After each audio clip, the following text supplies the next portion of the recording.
L'Organisation des Nations Naciones Unies Unidas pour para la l'éducation, Educación, Ciencia, Science and Culture.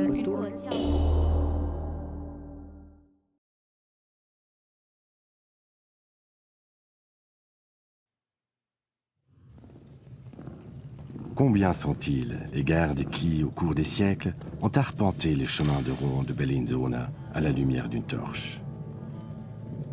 Sur son promontoire, Castelgrande, le plus grand des 3 châteaux, est défendu par l'homme et la nature. Au cours des siècles, il voit défiler légionnaires romains, mercenaires, bandits, marchands et pèlerins.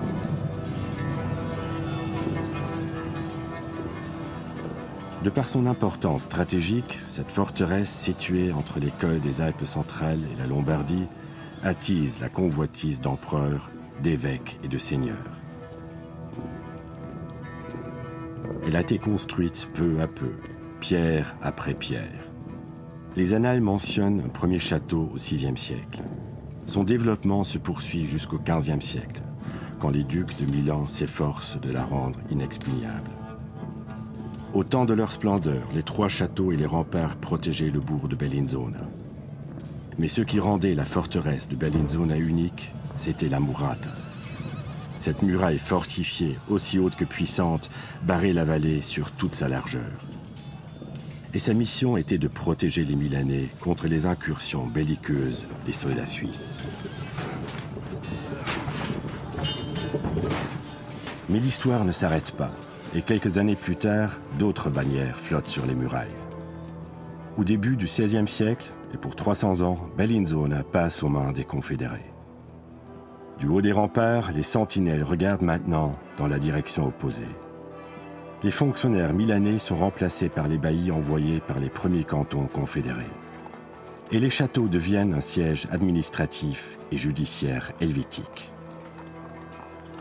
Les marchands continuent de faire du commerce entre le nord et le sud.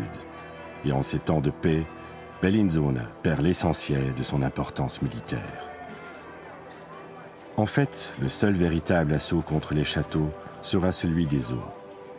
En 1515, une terrible inondation abat une grande partie de la murata. Elle ne sera jamais reconstruite.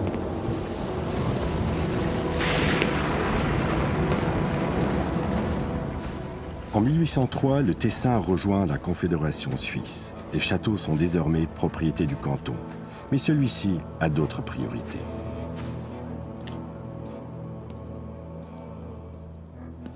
Suite une période de profonde mutation. De tours et des pans entiers de remparts sont abattus pour permettre l'inéluctable expansion du bourg. Des galeries et de nombreuses pièces sont abandonnées aux fantômes.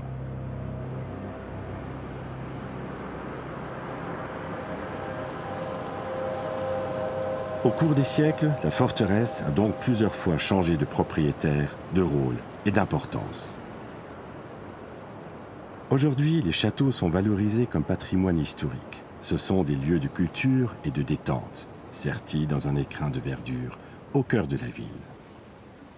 Autrefois verrou stratégique, Bellinzona est devenu un lieu de passage, d'échange et de communication.